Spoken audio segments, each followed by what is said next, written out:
आणि आता घेणार आहोत विविध क्षेत्रातील महत्त्वाच्या बातम्यांचा वेगवान आढावा महाफास्ट 100 बातम्यांमधून।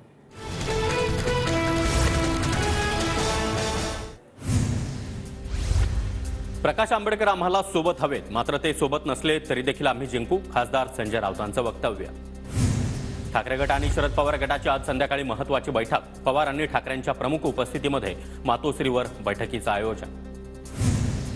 ठाकरे गटाची उमेदवारी यादी उद्या जाहीर होणार। पहिल्या यादीमध्ये 15 ते 16 उमेदवारांची नावं जाहीर करणार, संजय राऊतांची माहिती। आपलं सोलापूर लोकसभेच्या निवडणूक रिंगणामध्ये स्वागत। बाहेरचा असो की इथला, सोलापुरात सर्वांनाच मतं मांडण्याची मुभा।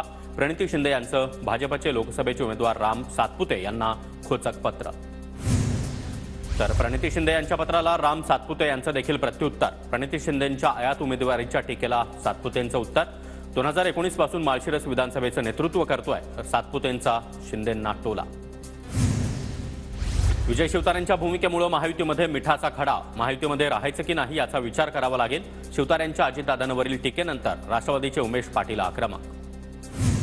बारामतीमध्ये सुनेत्रा पवार यांच्या उमेदवारीला शिंदे गटाचा देखील विरोध। खडकवासलामधील पदाधिकाऱ्यांना विचारात घेत नसल्यानं शिंदे गट नाराज। शिंदे गटाच्या स्थानिक पदाधिकाऱ्यांचा व्हॉट्सअप मेसेज व्हायरल। मामांनी रोखठोक भूमिका घेतली तर पळता भुईत थोडी होईल। दत्ता भरणे यांच्या कार्यकर्त्यांनी सोशल मीडियावर सुप्रिया सुळेंना डिवचलं। नाशिकच्या जागेसाठी भाजप नेते अन्नत्याग आंदोलन करतील। भाजप नेते दिनकर पाटलांचा इशारा।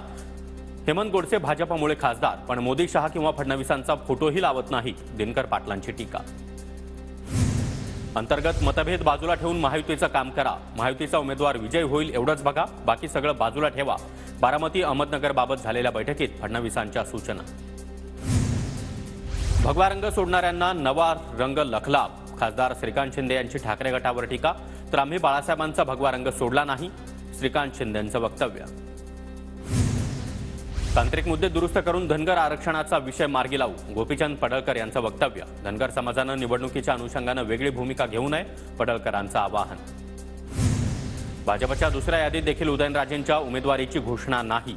उदयनराजे घड्याळ चिन्हावर लढण्यास तयार असतील तर अजित पवार गट उमेदवारी देण्यास तयार, सूत्रांची माहिती। उदयनराजेंच्या भूमिकेकडे लक्ष। वर्धा लोकसभा मतदारसंघातून बच्चू कडूंनी निवडणूक लढवावी, कार्यकर्ते आग्रही। 28 मार्चला पदाधिकारी आणि कार्यकर्ते प्रस्ताव सादर करणार। धुलीवंदनाच्या निमित्तानं बच्चू कडूंचा जनतेच्या मुद्द्यावरून प्रहार। बच्चू कडू यांनी भिंतीवर विविध प्रश्न लिहित सरकारचं लक्ष वेधलं। करळपूर्णा इथल्या घरांच्या भिंतीवर लिहिण्यात आले जनतेचे प्रश्न। काँग्रेसच्या चंद्रपूरच्या लोकसभा उमेदवार प्रतिभा धानोरकर यांचं नागपूर विमानतळावर जोरदार स्वागत। धानोरकर यांच्या स्वागतासाठी कार्यकर्त्यांची मोठी गर्दी। नंदुरबार लोकसभेवर काँग्रेसचा झेंडा फडकणार, गोवाल पाडवी यांचा विश्वास। तर लोकसभेमध्ये नेहमी आदिवासी समाजासाठी आवाज उठवणार असल्याचं पाडवी यांचं आश्वासन।